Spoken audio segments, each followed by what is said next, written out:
Hola, muy buenas tardes, muy buenos días, muy buenas noches. Soy Sebastián Miranda nuevamente, es un gusto saludarles. Esta lo que va a ser una clase asincrónica que me gustaría compartir con ustedes de el libro El Tao de la Liberación, un libro que para mí marcó una guía muy importante en todo el pensamiento ambiental referente a dos autores que realmente aportan de forma valiosa a todas las discusiones en temáticas ambientales, como es el caso de Leonardo Boff, quien vamos a seguir estudiándolo a lo largo de este cuatrimestre, y de Mark Hathaway, que es un pensador canadiense que vivió mucho tiempo en Perú y que dominó muy bien el español. Y bueno, hicieron esta alianza para trabajar con este libro, mezclando eh, una línea que para mí es bastante importante, que es la parte de las espiritualidades. Como verán más adelante, Leonardo Boff es uno de los padres de la teología de la liberación. Es un pensador que mezcla muchísimo la filosofía franciscana, la idea del cuidado de la casa común que el mismo Papa Francisco profesaba y que conversamos sobre esto en clases anteriores. Y en esta ocasión no lo hacen desde una visión del cristianismo, sino que traen a colación una filosofía o una religión oriental, como es el taoísmo, basado en su libro más insigne, escrito mucho antes del nacimiento de Cristo, si no me equivoco, anda por ahí de 1500 años antes de Cristo, por parte de un líder espiritual llamado Lao Tse, que escribe un libro que se llama el Tao Te Ching. Y el Tao Te Ching literalmente es eh, es un libro sagrado, que es un libro guías para la espiritualidad taoísta y que permite entender mucho de la visión animista de de esta cultura principalmente. Recordemos que el cristianismo primitivo también lo cruzó una visión panteísta del mundo y pensaban que Dios se manifestaba en todos los seres del planeta, y de ahí la visión franciscana de la fraternidad universal que menciona el Papa Francisco en su encíclica Fratelli Tutti, y por el que consideramos a todos los seres, ¿verdad?, como hermanos.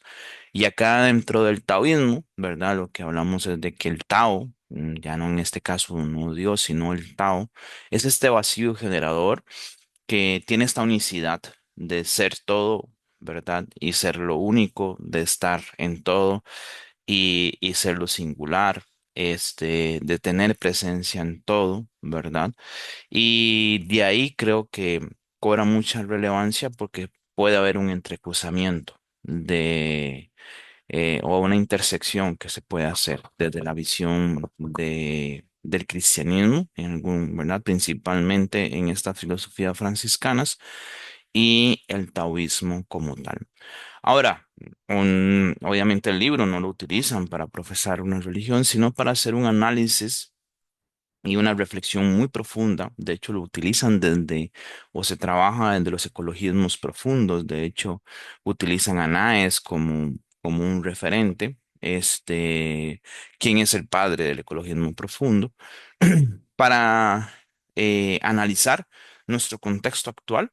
Es un libro relativamente contemporáneo, ¿verdad? Si acaso tiene unos 10 años de haberse publicado, y analiza muchísimo nuestro contexto actual, nuestra situación eh,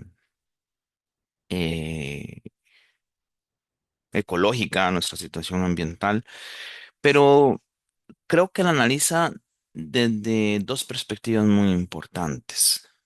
Una, la idea del uso del poder. Creo que hace un análisis muy importante desde la concepción del poder.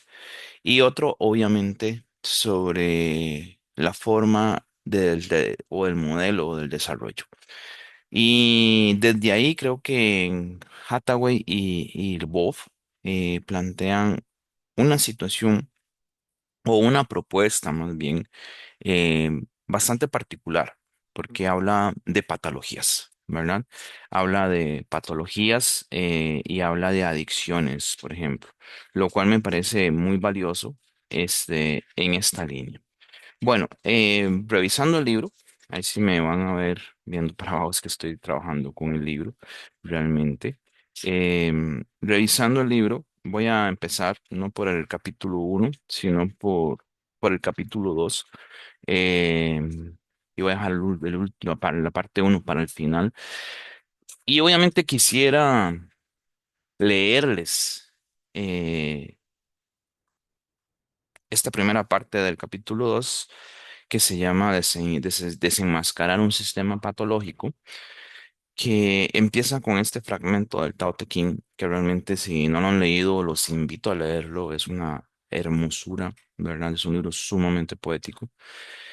Y dice, en armonía con el Tao, el cielo es claro y puro, la tierra está serena en plenitud, el espíritu renueva su poder, los ríos corren llenos, florecen las miradas de criaturas del mundo, viven alegres, los líderes están en paz y sus países se gobiernan con justicia. O sea, ya este autor o ¿verdad? También se habla o se sospecha de que sea un conjunto de sabios quienes escribieron el Tao Te Ching, a pesar de que se lo dan a Lao Tse. Este, este autor nos habla de una palabra clave que a lo largo del libro se va a ir proponiendo, que es la idea de la armonía. Y esto es un punto de arranque importantísimo para trabajar. Porque justamente en la segunda parte de ese texto lo que nos dice, cuando la humanidad interfiere el Tao, el cielo se pone feo, la tierra se agota, el espíritu queda exhausto, los ríos están secos, el equilibrio se desborona, las criaturas se extinguen. Y es muy interesante ver esa segunda parte porque creo que es un lindo, ¿verdad? Una linda forma, una poética forma de reflejar nuestro contexto actual. Como podemos explorar en redes, en Google, en Internet, en este momento estamos dentro de la sexta extinción masiva de especies producidas por el humano, producidas por nuestro sistema económico. Por lo tanto, las criaturas se están extinguiendo masivamente. Obviamente tenemos un planeta desequilibrado, ¿verdad? Desde el clima hasta todos los ecosistemas. Obviamente los ríos se están secando desmedidamente. Y hay un libro que, si gustan leerlo, que para mí es un libro bastante importante en nuestro contexto, que es contemporáneo, que es un libro escrito por un filósofo coreano alemán que se llama Byul-Chul Han, que se llama La Sociedad del Cansancio. Y habla de cómo en este sistema actual lo que hace es buscar la autoexplotación. Habla de la cultura del selfie, la sociedad del consumo, pero principalmente de esta idea de exigir la autorrealización. Y aquí habla de un espíritu exhausto, ¿verdad? Y obviamente nos abre la posibilidad de ir entendiendo, ¿verdad? Un sistema que los autores lo llaman patológico, ¿verdad? Y habla de diferentes patologías. Y la primera que habla de pobreza y desigualdad. Ahora, siempre que yo leo la palabra pobreza y, y riqueza, ¿verdad? Generalmente me cuestiono, y esto lo he leído en en la línea de la ecología política, de que realmente uno no nace pobre y nadie nace rico. Uno nace en un contexto empobrecido y en un contexto enriquecido. Entonces, es como cuando hablábamos de la esclavitud, ¿verdad? Y cuando las personas negras decían, es que yo nunca fui descendiente de esclavos, yo fui descendiente de personas esclavizadas, dicen las personas afrodescendientes. Y tienen toda la razón, nadie nace esclavo, se esclaviza a las personas. Nadie nace pobre, se vive en un contexto empobrecido. La pobreza es una consecuencia de un sistema. La pobreza es una consecuencia de un sistema. Y en un sistema patológico, como lo llaman Hathaway y Boff, que permite, y esto lo mencionan otros autores, la existencia de super ricos, como es el caso de, ¿verdad? De estas figuras públicas, como es Elon Musk, Donald Trump, Bill Gates y demás, que dicho sea de paso, en este momento están siendo sumamente cuestionados por sus prácticas, ¿verdad? En la famosa lista Epstein, se nota, ¿verdad? Que la posibilidad de que estas personas acumulen y amasen ese nivel de riqueza es porque han empobrecido a otras personas, es porque han empobrecido a otros seres. Entonces, son personas que desde el poder, que es una línea que trabaja el libro también, fomentan la desigualdad, fomentan, ¿verdad? El empobrecimiento, no solamente de las personas, sino de los territorios y, por supuesto, de la naturaleza. Entonces, desde ahí podríamos ya entender de que esta idea de la pobreza no es una condición, ¿verdad? Es un producto. La pobreza, ¿verdad? A como se está generando ahorita, es un producto de un sistema, ¿verdad? Que también lleva a una segunda patología, que es el empobrecimiento, el agotamiento de la tierra. ¿Por qué? Porque nuevamente acá comenzamos a entender, y esto obviamente nuestro sistema capitalista lo ha reproducido, ¿verdad? De forma exacerbada, de que la tierra se vuelve un banco de recursos. Entonces, la tierra se reduce a una res, ¿verdad? Que en, en latín sería una cosa, que se vuelve una mercancía, que se vuelve un, ¿verdad? Un reservorio de recursos y la tierra literalmente pierde todo el valor intrínseco. Nosotros le eliminamos el valor sagrado. Nosotros le eliminamos el valor de sujeto. Nosotros le eliminamos el valor espiritual. Nosotros le eliminamos el valor intrínseco a las criaturas, a los seres y a la tierra misma. Valor que en el taoísmo existía. Valor que en el cristianismo primitivo existía. Valor que en en muchas otras culturas existían y que lamentablemente se fueron, ¿verdad? Eliminando, principalmente producto del modernismo, hasta caer en un sistema económico como tal que lo que hace es empobrecer no solamente a las personas, sino a los lugares. Pensémoslo de esta lógica. Si ustedes tienen un bosque lleno de seres, un bosque lleno de vida, ¿qué cantidad, qué valor realmente tiene ese bosque? Si realmente podríamos verlo desde un valor ambiental, es altísimo. De todos los beneficios que trae ese bosque para los seres, tanto humanos como no humanos, es altísimo el valor. Pero en el momento en que el empresario, ¿verdad? O el sistema ve el bosque como un simple reservorio de madera, o como un suelo rico en oro, o como un suelo rico en petróleo, o como un suelo rico en algún mineral, o como un suelo rico o apto para poner un monocultivo, y se elimina ese bosque, estamos perdiendo todo el valor de ese bosque. Se pierde todo el valor, tanto intrínseco, porque estamos eliminando una vida completa, un sistema vivo completo, todo un ecosistema, y además se pierde todos los beneficios que nos da ese ecosistema. No solamente para, nuevamente, nos da, y hablo no solamente a los humanos, sino hablo a toda la comunidad de la vida, a todos los seres que habitamos, ¿verdad?, en este sistema vivo.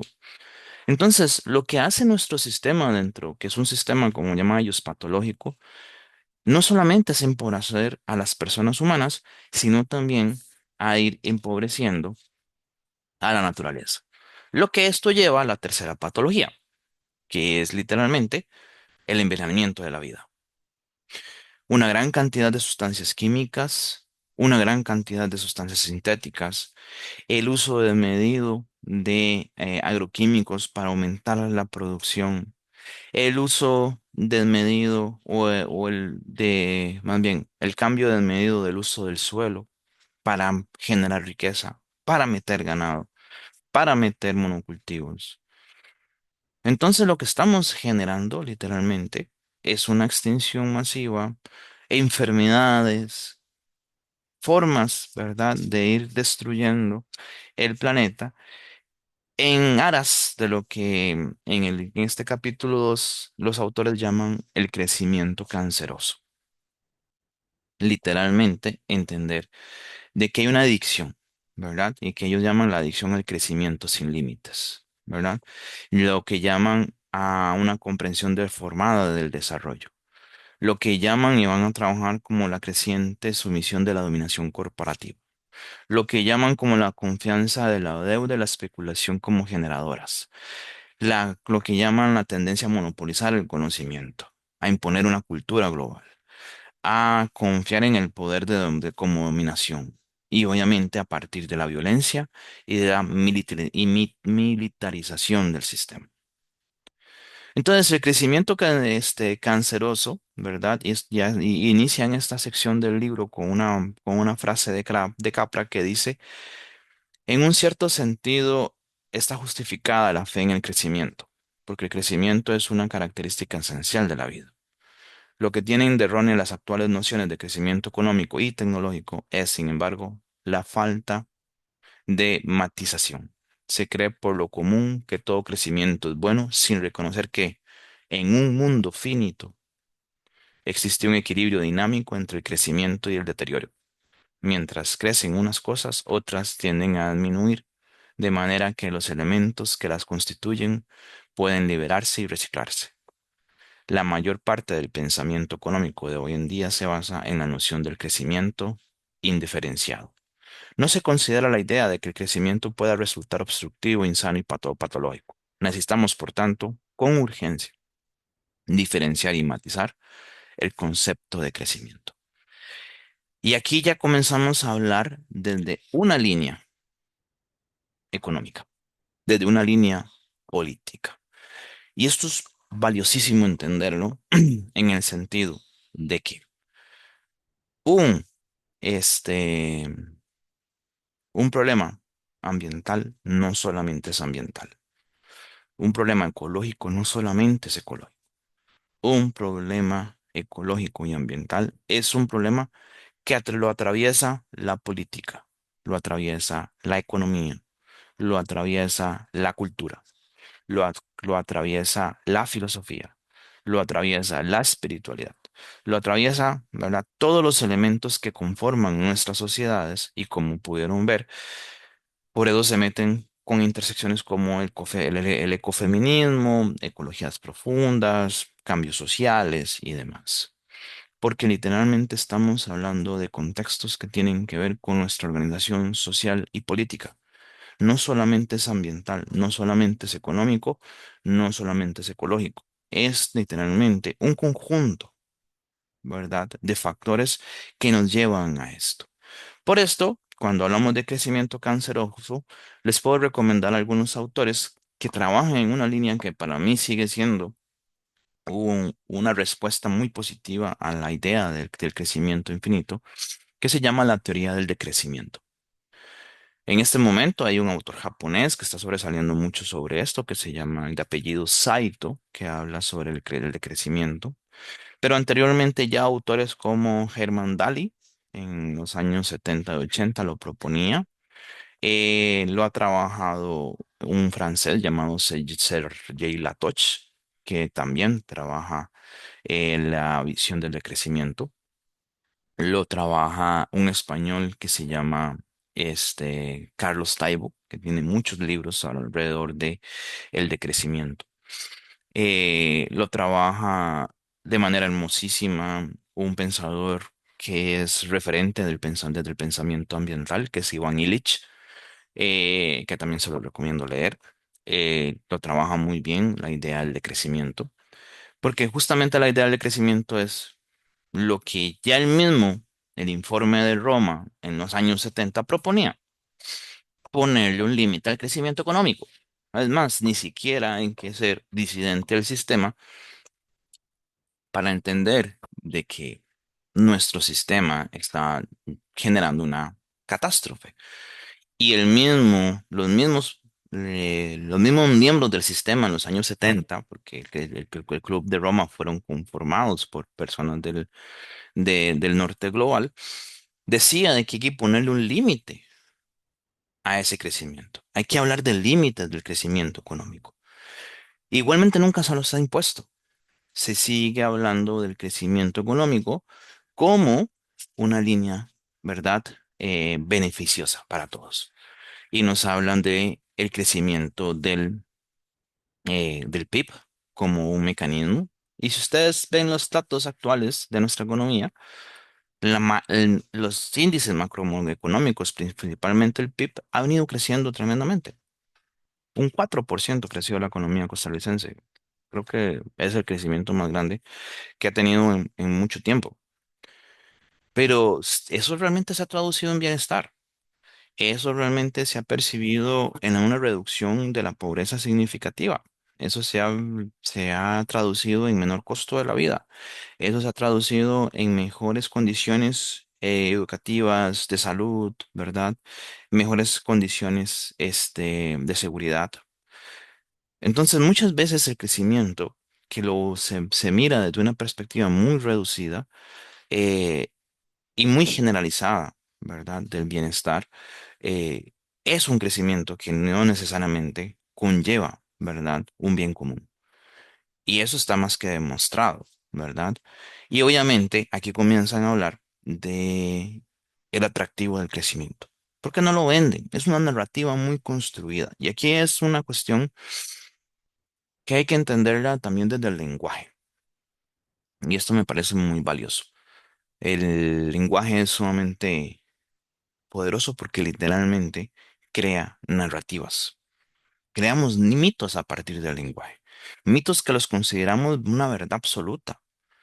Y literalmente el crecimiento económico es un mito creado por el capital para hablarnos de que entre más crezcamos, mejor vamos a estar.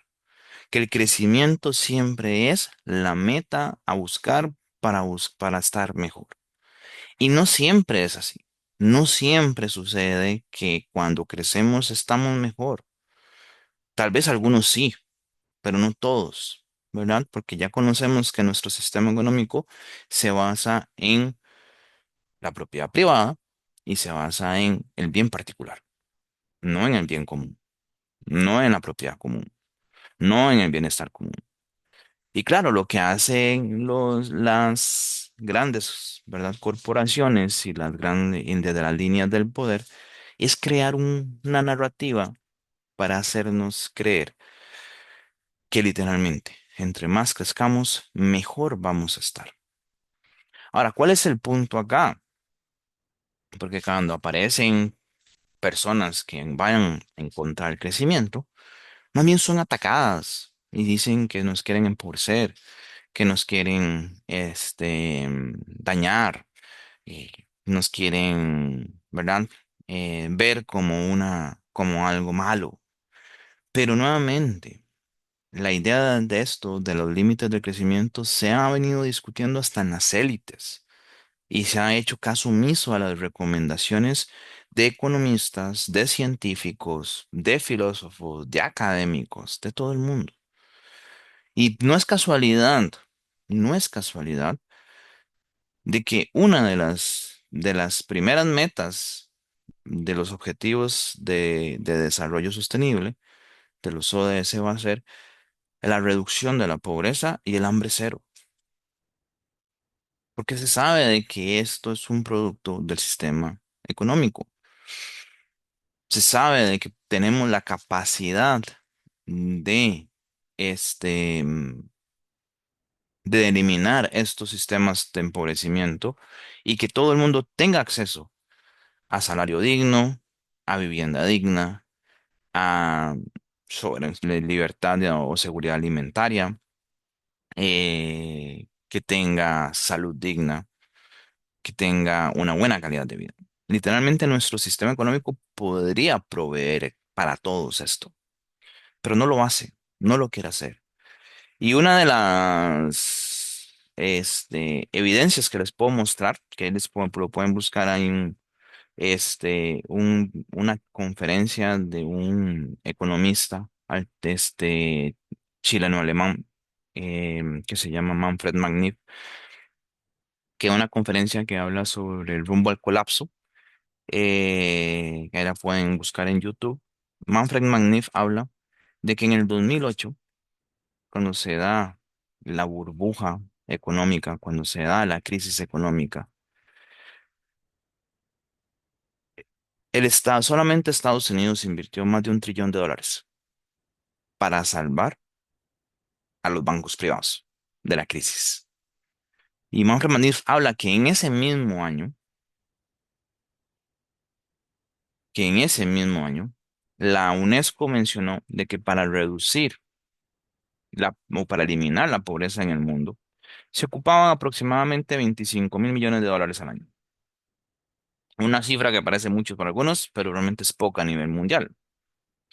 Y haciendo una matemática muy sencilla, dividiendo lo invertido por Estados Unidos, dividido entre la cifra que la UNESCO mencionaba ese mismo año, decía de que lo que invirtió el Estado estadounidense para salvar la banca privada pudo haber logrado 500 o 600 años sin pobreza en el país, en el mundo, perdón. Entonces, existen los elementos. Existen los recursos económicos, existen las formas de hacer las cosas. Lo que no existe literalmente es la voluntad política, es la voluntad individual para hacerlo, ¿verdad? Y eso es parte del sistema patológico que vivimos, un sistema basado literalmente en el egoísmo, ¿no? Y por ejemplo, una idea utópica que plantea el libro, ¿verdad? Que dice... eh, estos dos autores es que la única manera de abordar el problema de la pobreza y la desigualdad consiste, por lo tanto, en que los que tienen más reduzcan drásticamente su consumo, de modo que la riqueza limitada del mundo pueda ser compartida más equitativamente por todos.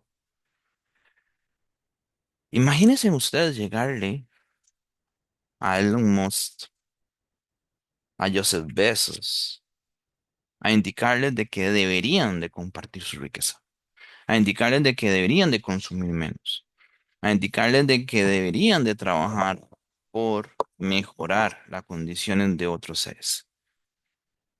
Muy probablemente se nos rían, muy probablemente nos digan que no, pero, ¿verdad? Porque el sistema lo permite. Ellos dicen que lo que han hecho ellos ha sido con un gran esfuerzo por ellos.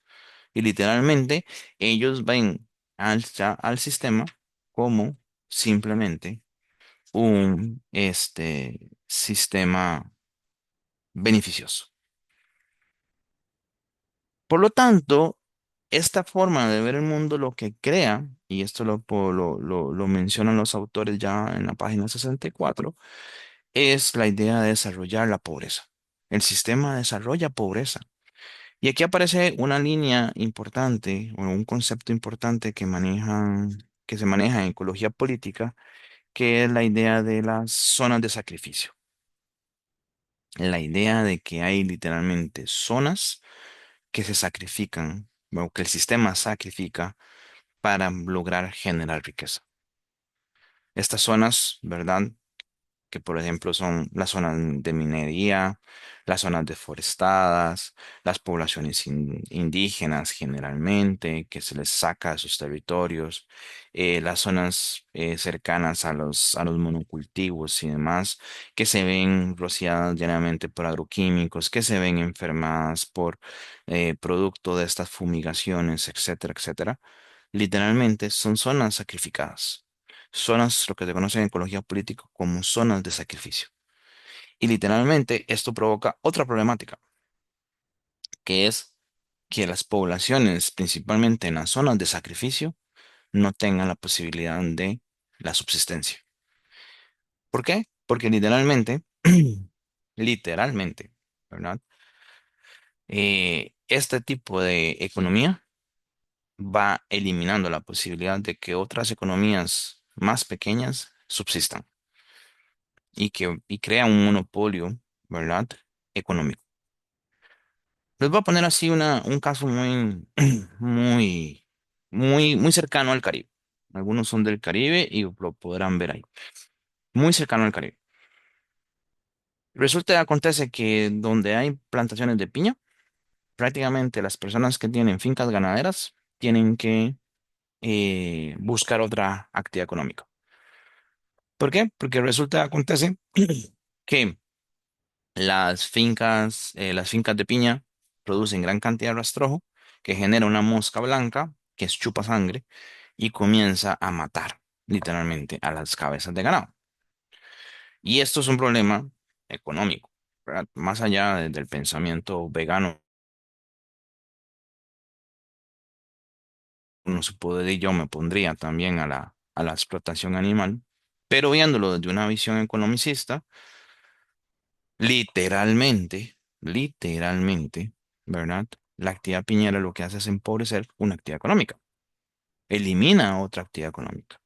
De subsistencia, de personas que tienen finquitas que tal vez tengan 10, 15, 20 cabezas de ganado y que éstas vayan enfermándose y no pueden cubrir costes y simplemente estas personas tienen que dejar de producir.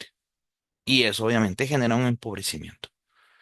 Y la actividad viñera lo que hace es expandirse luego y probablemente pasa lo que ha pasado en muchos lugares. Estas personas tienen que vender sus terrenos, terminan siendo piñeras y estas personas probablemente terminen siendo trabajadores de estas empresas.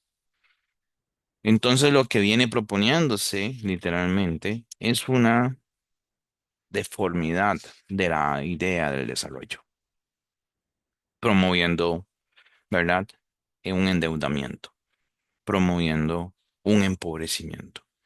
De hecho, qué interesante, en el libro se habla de los PAE, y si recordamos, los PAE fueron sistemas de ajuste estructural que fueron impulsados en todos nuestros países, ¿verdad? Promovidos por el Fondo Monetario Internacional y el Banco Mundial, desde los años 80.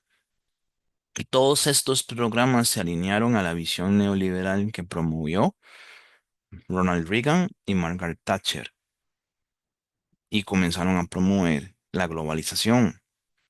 Y justamente lo que planteaban estos programas de ajuste estructural era que los países empobrecidos fueran adquiriendo deudas para mejorar sus condiciones de desarrollo, pero a un final lo que provocó es que esos países, a partir de perder soberanía, a partir de estas formas de endeudar, comenzaran a debilitar lo que se conocieron como los estados eh, de bienestar o los estados social de derecho. Y comenzaron a privatizar servicios, comenzaron a vender servicios del Estado, ¿verdad? Todo en aras, supuestamente, de una línea, este, de beneficio para el país, lo cual se ha traducido en los últimos 40 años en una línea de beneficio para pocas personas o pocas empresas. Que justamente lo que nos lleva a esto es a la idea de la dominación corporativa. En este momento vivimos este,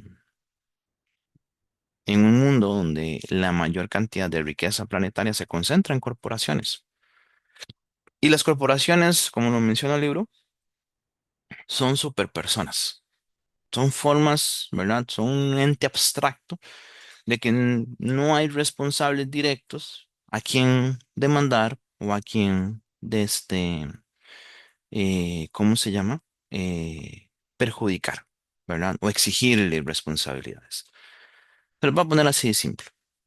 Cuando se da el caso de Cruzitas en Costa Rica y se pelea el caso contra Infinito Gold y se declara culpable a Infinito Gold por un daño ambiental y se le obliga a la indemnización a Infinito Gold para el país, lo que hace Infinito Gold es declararse en bancarrota, no puede cobrársele dinero, cambian, ¿verdad? Probablemente su cédula jurídica a partir de, ¿verdad? Simplemente crean otra sociedad fantasma Y a partir de ahí, el país no puede cobrar nada y el, este,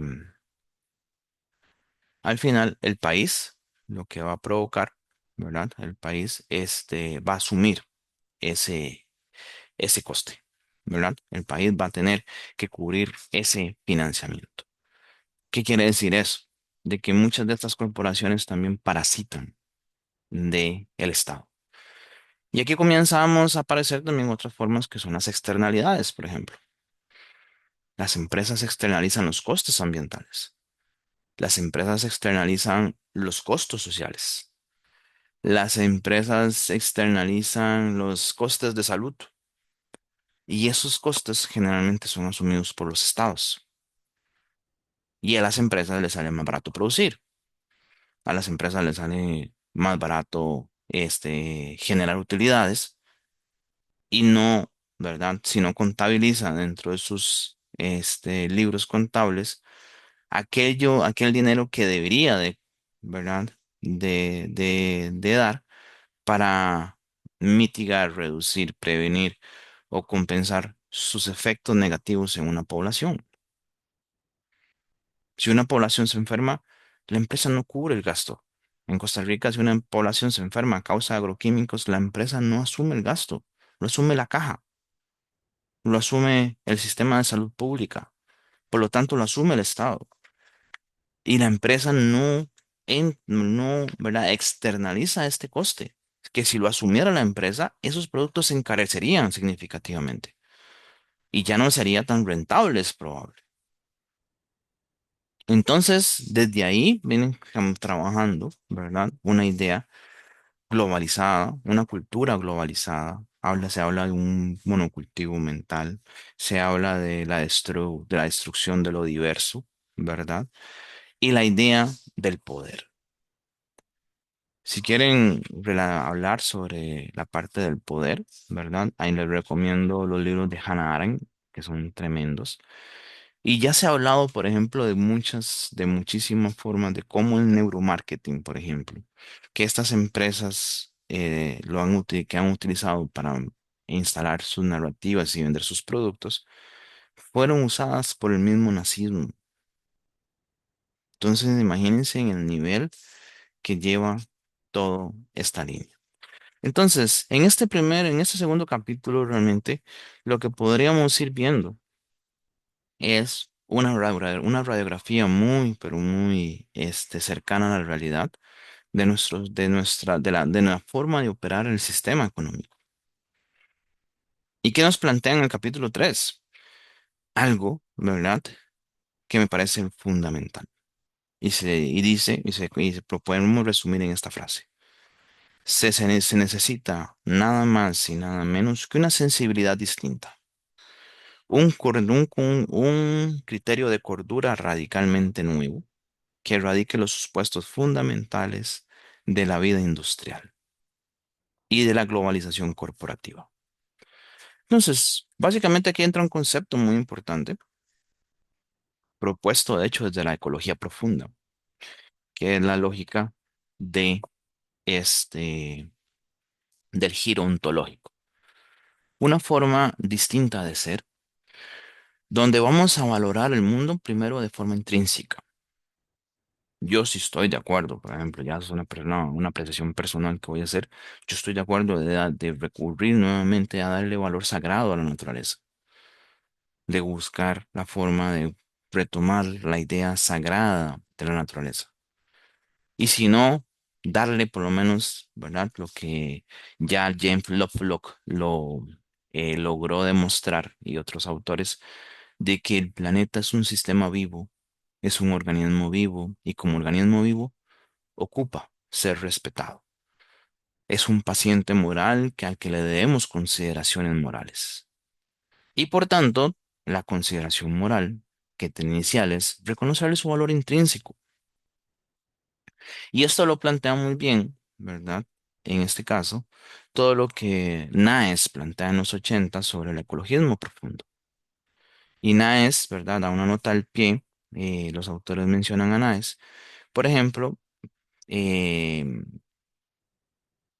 detallan los principios básicos de la ecología profunda y hablan, por ejemplo, del florecimiento de la vida humana y no humana sobre la Tierra, que tienen un valor intrínseco.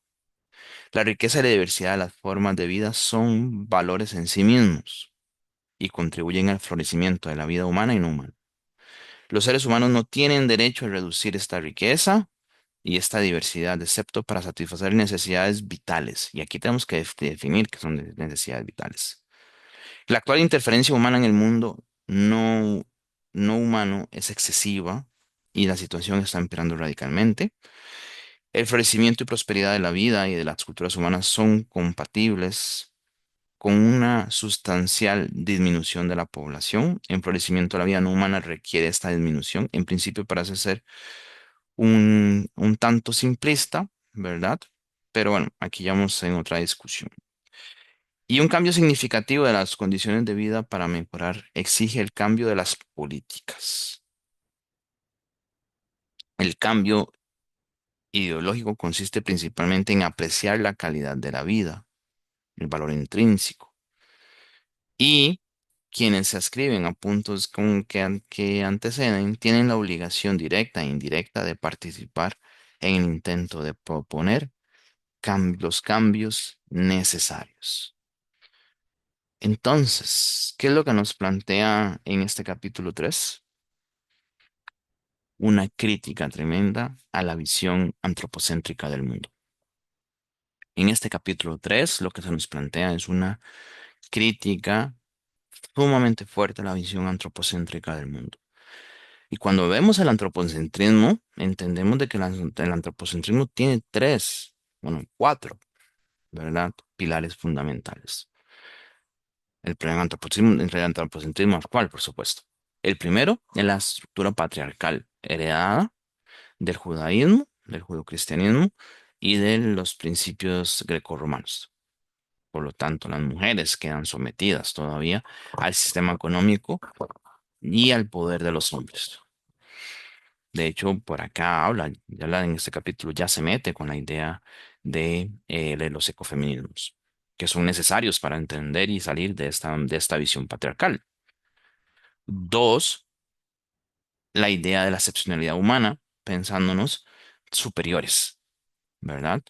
Y por ejemplo, desde la visión grecorromana, se habla de que por medio de Aristóteles y por medio de los estoicos, se habla de que los humanos son superiores porque tienen uso de razón. Somos un ánima sensible, no un ánima vegetativa, como lo hace la diferenciación Aristóteles entre los seres humanos y los no humanos. Y que justamente también eso lo encontramos en una visión judeocristiana cuando nos habla de que somos creados a imagen y semejanza de Dios y por ende nos llaman a la dominación del planeta. Esto todavía se extiende hacia, ¿verdad? Bueno, atraviesa toda la Edad Media y se radicaliza mucho en la Edad Moderna con el pensamiento cartesiano que habla literalmente de que el humano se diferencia o se aleja o deja de pertenecer a la naturaleza porque es un ser pensante y todo lo del resto es pensado. Y Bacon hablaba del dominio de la naturaleza para sacar el conocimiento. Y Newton hablaba de la naturaleza como una gran máquina y planteó el mecanismo, ¿verdad?, de la naturaleza.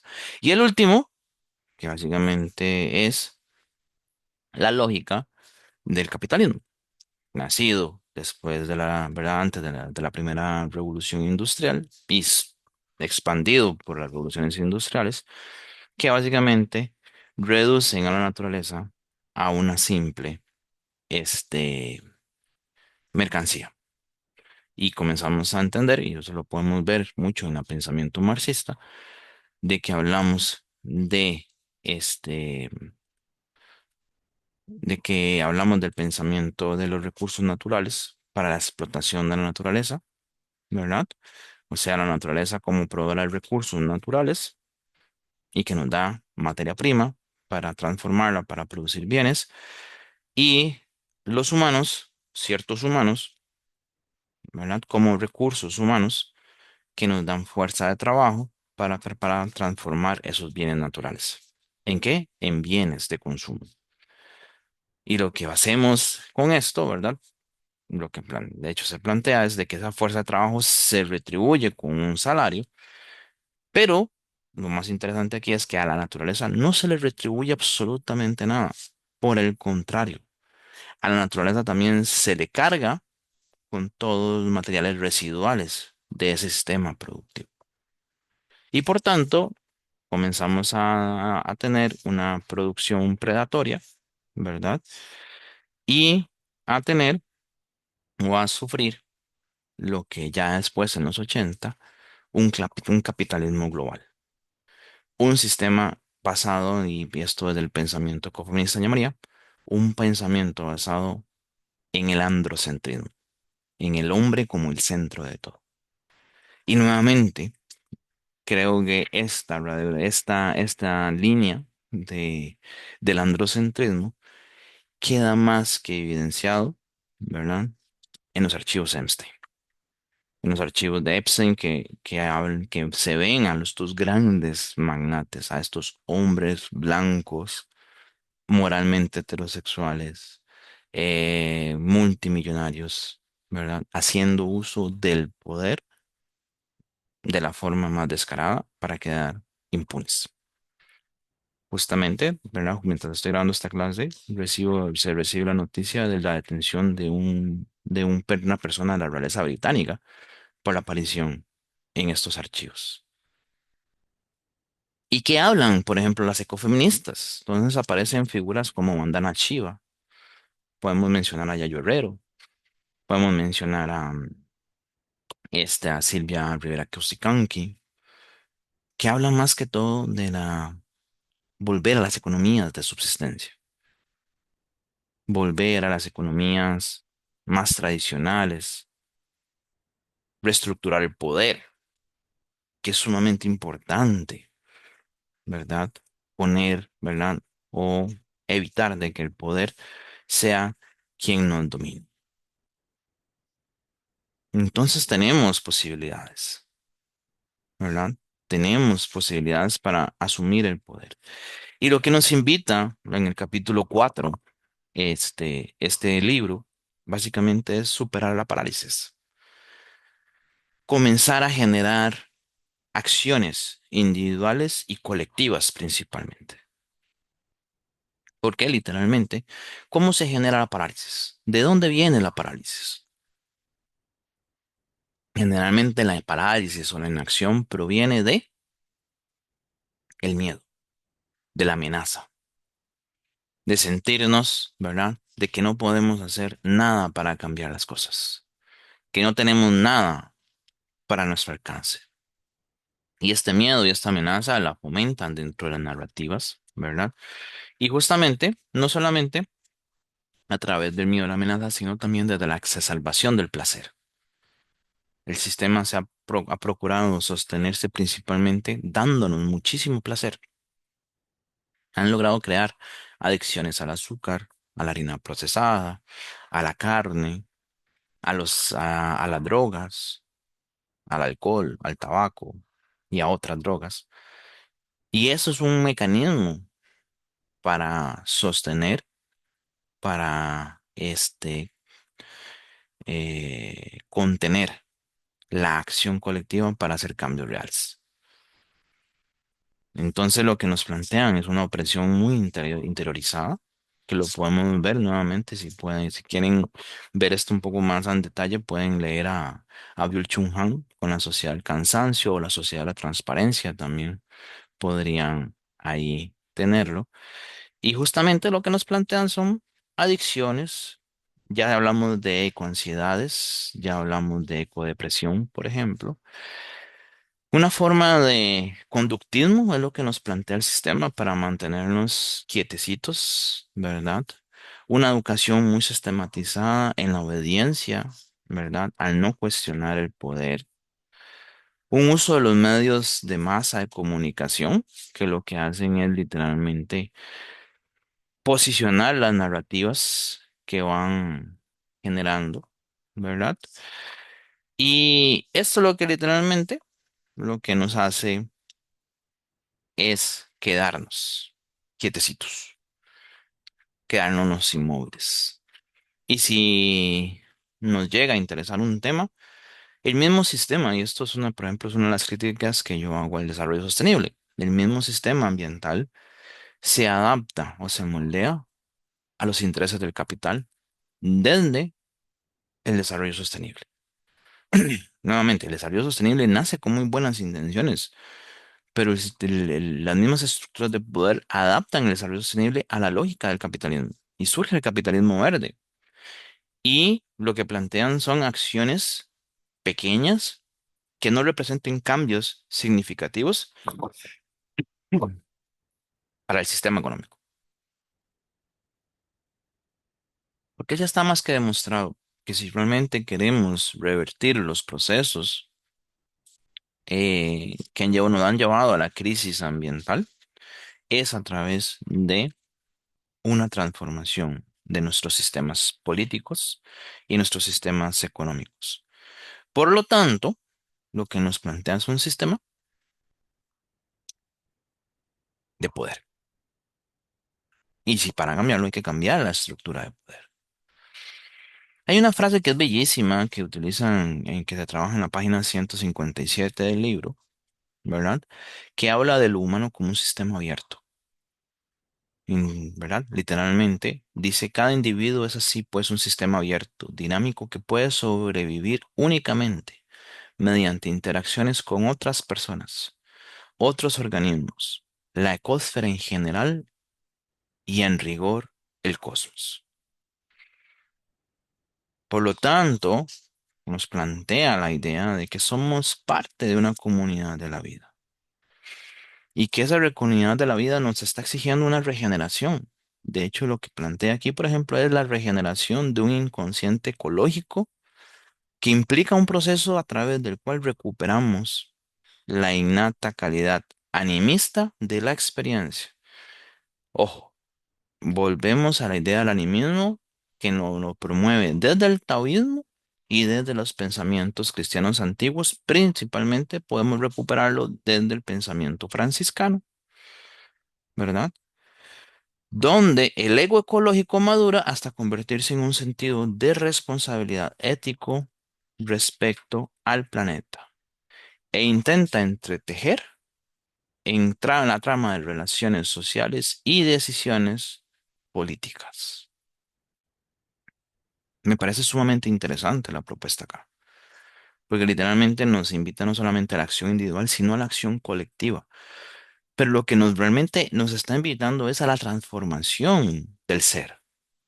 Por lo tanto, es un componente ecoespiritual. Es un componente direccionado, y eso lo vamos a ver cuando trabajemos la ética en el cuidado esencial de Wolf, ¿verdad? Basado en el ahimsa, el concepto hinduista de la ahimsa. La idea de evitar hacerle daño a cualquier criatura viviente. O sea, el trabajo de recuperar la compasión.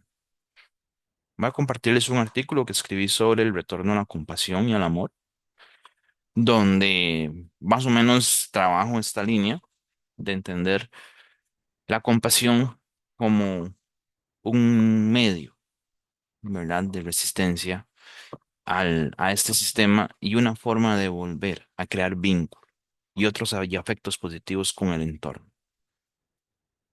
¿Y qué nos plantea Mark Hathaway y Boff? Nos plantea volver a la belleza, la consideración de la belleza, reconceptualizar la belleza. Por lo tanto, aquí el trabajo artístico también es sumamente importante. La parte artística es valiosísima en todos los sentidos y en todas las disciplinas artísticas. El reconocimiento del asombro, recuperar el asombro por lo natural. Generalmente el sistema nos ha metido miedo por lo natural. Nos ha metido que la naturaleza es una amenaza. Es una forma de declaratoria de guerra lo que nos hace el sistema económico sobre lo que aquello que es natural es una amenaza. Que lo único bueno es lo sintético, es lo probado, es lo hecho por lo humano. Punto. Lo que es natural es riesgoso. Lo sintético y procesado es seguro. Eso es una narrativa que viene generándose, ¿verdad? Y por tanto tenemos que ir transformando esa narrativa, perdón, para ir volviendo a establecer una reconexión y obviamente ir abandonando la parálisis, ir abandonando la parálisis. Entonces, dentro de nuestros sistemas educativos y dentro de nuestras visiones de mundo, podemos incorporar y cultivar nuevamente la contemplación. De hecho, nuevamente vuelvo a Byung-Chul Han, que tiene un libro que se llama La vida contemplativa. Hay otro libro muy interesante que es de John Burroughs, que se llama El arte de ver las cosas, que ahí también se los recomiendo. Pueden volver ¿cómo se llama? Al libro Walden de Henry Thoreau, que nos invita a contemplar, a llevar una vida contemplativa, una vida más simple, ¿verdad? Y hay miles, hay muchísimos ejemplos, nuevamente. Ah, vamos a leer en algún momento a Karen Armstrong con la naturaleza sagrada y que parte de esto es la invitación a la contemplación, porque el asombro se encuentra ahí, en la contemplación. Y la contemplación, ¿verdad? Genera después un vínculo, un afecto positivo hacia lo que estamos contemplando, hacia quienes estamos contemplando. Y ese vínculo y ese afecto lo que promueve es la compasión. Que sea una invitación, que eso es una invitación que hace al final de este capítulo los autores, que es la idea de cultivar la compasión, la idea de que todos despertemos desde la compasión y el amor. Porque como ellos mencionan, en la compasión entraña un ensanchamiento del ser, más allá del ego, que permite fluir nuestro cuidado de una extensión natural, donde nos identificamos con los demás y en rigor con todo el tejido de la vida. La compasión, entonces, nos permite experimentar la interconexión. Eso es lo que nos permite la compasión.